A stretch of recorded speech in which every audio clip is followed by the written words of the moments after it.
welcome to my craft room. It is finally cleaned and reorganized. I got rid of a brown cabinets that I had for years, little cubes that I got from Michael's. I was able to organize and get rid of those. I didn't have to purge. I just got to move them out of the way. I don't need them in this room anymore. So they're gone, and I was able to make this nice long cabinet, or take it from an L shape to a long cabinet across this wall. So I now have a little step down for the Cricut. So when I use the mats, I can use the lower section. When I'm using the mat, I can use the brayer or whatever I need to do on the lower section without cluttering the upper section. And then up on top, I have my Cricut, my markers, and then the other end where you can't see, I have my embossing machine and a bank of drawers underneath there for all the embossing folders and dies. So everything is nice and all the Cricut stuff is there. I have everything right in this drawer now for the Cricut, and all the drawers now have a place for the stuff. And then I was able to take this cabinet, which used to be an old stereo set. I was able to convert it to, I mean, not convert it, but this is where the old phonographs used to be, so it rolls out. And now I have my cutting machine down here, so I can cut without having to reorganize all the room and just cut right on here with the Xyron machine. And all my 8.5 by 11 paper is now underneath the cutting machine, so I can make the A2 size cards a lot quicker and a lot easier, and I don't have to shift everything around. I also have this huge space in here now. I could dance, I could exercise. Reality, I'm going to sit on the floor and organize my paper. That's what I'm going to be doing. But I also can, if I sew, I can now put the material on the floor and set the pattern on the floor and cut it down here. It's a huge space, so I don't have to, try to do it on that little cabinet like I had to do before. So I'm anxious to try that. I do have still have my roll top over here that you can't see, and my IKEA furniture over here for, I have all my ink pads and everything right here where I work most of the time. So I am leaving that the way it is. I do have in the closet, which is over here, you can't really see it, I have a lot of my 8.5 by 11, my 12 by 12 paper, and all my other crafts is in the closet. I love the idea. I am not a visual person, as they say. I don't like having things visually out. I like it to be put away. I want to be able to clean where just take the duster and dust real quick or vacuum real quick. I don't want to have to move things to do that. I just don't work that way. But I want to have a lot of stuff. I don't want to get rid of anything, obviously. So I had to organize a room to where I could still have everything, but it look clean all the time. So that's kind of how I'm anxious to, now it's all set up. Just so you know, this used to be the people before us had this as a baby's nursery, hence the fish on the wall. And when we moved in, we were going to remove the fish, and it took a while, but we finally painted the walls. But we decided to leave the fish because the artist's name is actually on the strip around here, and she hand drew all these fish and painted them in. And I just didn't feel it was right to cover up her work. At least not at this time. It makes a great craft room. It just makes me happy with the fish in here. And I just kind of went with the beach theme, kind of envelope, oh, I don't know what the word is, kind of making the fish part of the room by making it more of a ocean beachy theme. So the colors are kind of the beach colors, and then I have some old shellfish or shells that I accumulated over the years, and just kind of, we have some pictures just to kind of tie it all together. But today's video is not beach related. It is all about California poppies. I didn't really pay attention to when they come out in my yard. I just know they come out and they're there. But it is springtime. They are starting to pop out. And I have this set that I've been wanting to color for a while, And since I got the new Ohuhu markers, I was kind of anxious to color that. And so that's kind of what today's card is about. I hope you like it.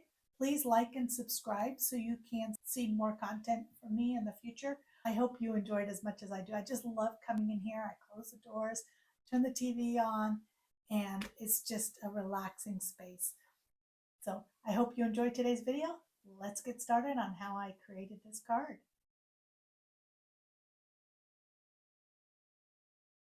The stamp set I'm using is from Simon Says Stamps called Poppy Field.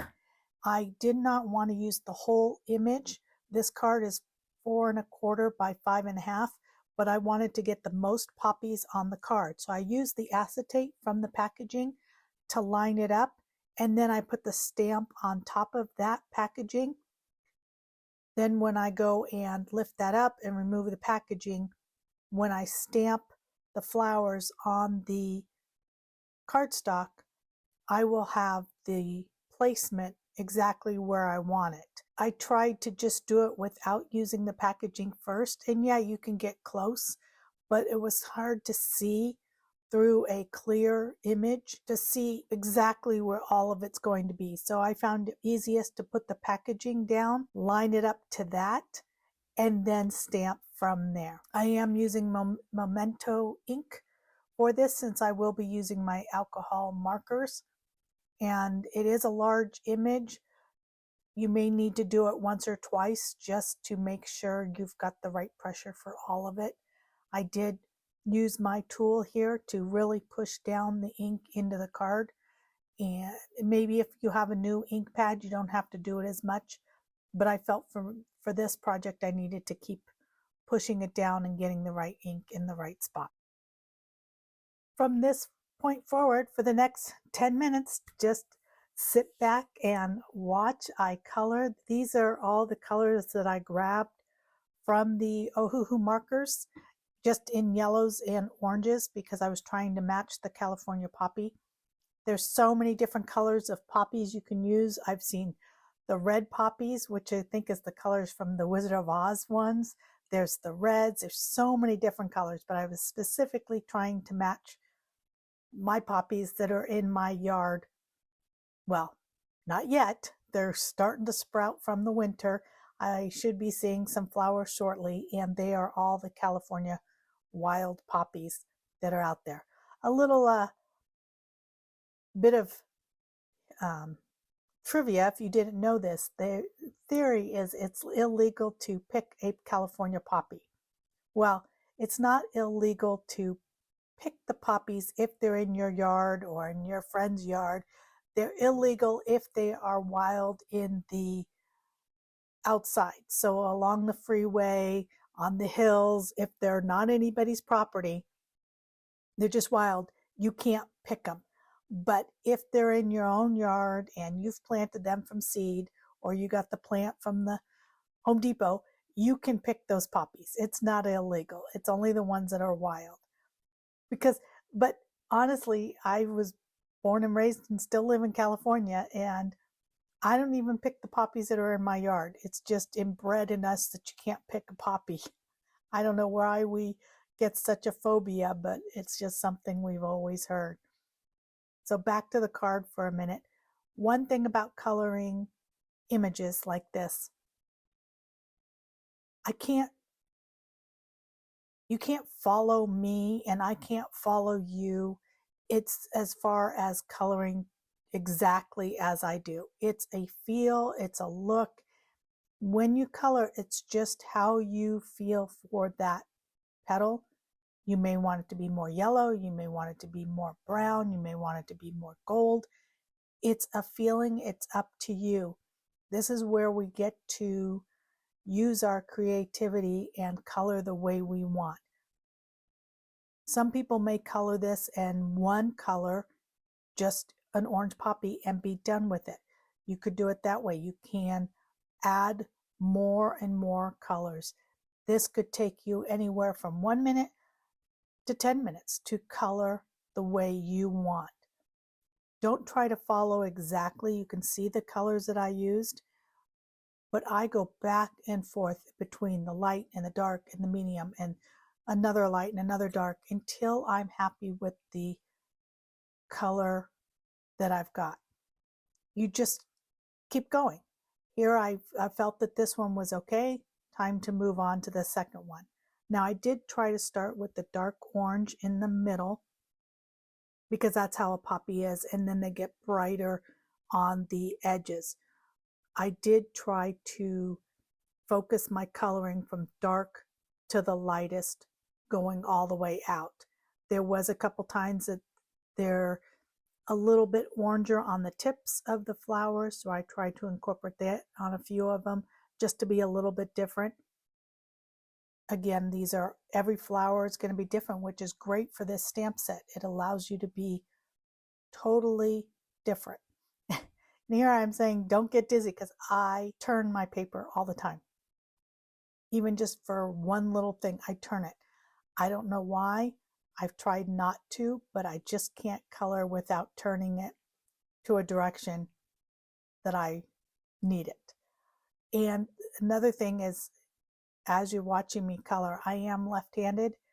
It's hard on these little images to show you exactly where the pen is or the marker is on the flower.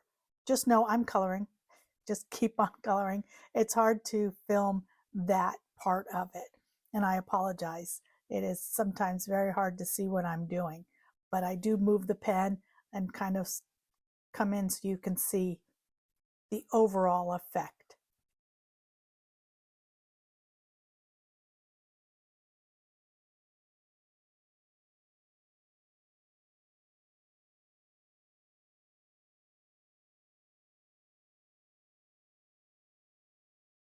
I Googled a poppy image so I could see the leaf colors, and they are more of like a silver green and not really a dark leafy green, which surprised me. And I thought that was just when they were young, but it seems like that is just the color of the poppy leaves. So I went and I grabbed a couple of the silvery green colors from the markers to do the leaves. Now, a poppy leaf has the ridges. It kind of looks like a leafy lettuce, more so than that pointy leaf that is also on this image. That's from another plant. I'm assuming from the artist who created this stamp set. But a true poppy leaf is got a lot of ridges. So I knew to stay with this silvery green for all the leaves that have that type of a look. I left the stems and the other leaves to be a little bit darker and a little bit different color green, just to make a contrast from the poppy leaves and the other ones. I was leaving it white as the background, but in gardening, you should have 4 colors. There should be yellow, blue, green, and red. Now I had the inside reddish color for the poppy. I had the green leaves. I had the yellow poppy. I needed something blue. I could have done a blue sentiment on here, but I decided that I would just take a very light blue marker and go all around the card. I may end up cutting this down a little bit, but in the meantime, I just colored the whole background in blue. I find that the chisel marker, the chisel part of the pen is best for these big areas, but I did go in with the brush area for the very fine areas because I'm not as comfortable with the chisel. There's a lot of people that are very good colorists that can use the chisel in all areas. I still want to use the brush in that. Also, one thing that I did do, which I don't recommend, is I took both caps off so that I could have the brush and the chisel and just flip it between the two. Being that I wasn't using any other color at this point, I was just using the blue, I felt safe because there's no markings on the pen to what color this is. So if I got the colors mixed up, I wouldn't know. So I wouldn't recommend doing this if you have more than one color. But since I was just using the one, I removed both caps and worked between the chisel and the brush to fill in the whole background. Well, the card is finished, and I did cut it down to the card size to put it on an A2 card. I did frame it with a Gina K's cardstock called Tomato Soup, and then I put it on ivory cardstock. I did not put a sentiment on here yet because I'm not sure what I exactly want to say. I really have no idea. And I may just want to keep it and frame it. I just love it for spring, and I may just want to put it in the craft room as a card and not give it away at this time. But that's something I'll have to think about. So I hope you like this video, and I look forward to having you visit me in my craft room. So have a great day.